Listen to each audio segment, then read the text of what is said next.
গত বছর ভালো দাম পাওয়ায় এবার বেশি জমিতে পেঁয়াজের আবাদ করেছেন মানিকগঞ্জের কৃষক।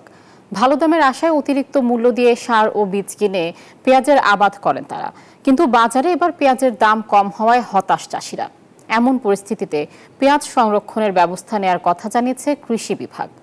কাবুল উদ্দিন খানের তথ্যচিত্রে ডেস্ক রিপোর্ট। মানিকগঞ্জের হরিরামপুর উপজেলার ঝিটকা এলাকার পেঁয়াজের সুনাম ও চাহিদা দেশব্যাপী। এখানকার পেঁয়াজ জেলার চাহিদা মিটিয়ে দেশের বিভিন্ন জেলায় সরবরাহ হয়ে থাকে।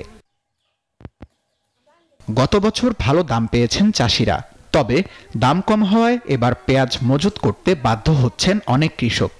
তো গতবার তো অনেক লাভ হয়েছিল, টাকা করা হয়েছিল, কিন্তু এবার লস। এবার তো লস হইবই।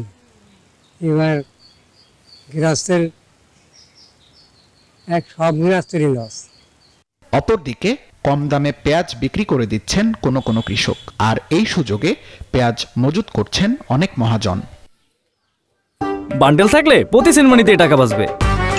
বিকাশ সেনমানি বান্ডেল কিনে জিতুন প্রতি লেনদেনে।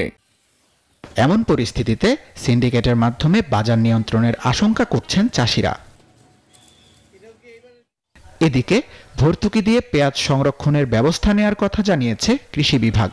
তারা যেন তাদের উৎপাদিত পেঁয়াজ এখন বাজারে না নিয়ে এসে তারা যেন একটু ধীরে ধীরে পেঁয়াজগুলো উত্তোলন করে মাঠ থেকে। যদি পেঁয়াজগুলো একটু তারা সংরক্ষণ করতে পারে তাহলে আমরা আশা করছি কিছুদিন পরে হয়তো বাজারে পেঁয়াজের মূল্যটা কিছুটা বৃদ্ধি পাবে, তখন তারা ওনাদের ন্যায্য মূল্যটা ওনারা নিশ্চিত করতে পারবে। লোকসান এড়াতে একসাথে একই ধরনের ফসল উৎপাদন না করে ভিন্ন ভিন্ন ফসল চাষের পরামর্শ দেন এই কৃষি কর্মকর্তা। তানভীর আহমেদ শান্ত, নিউজ 24।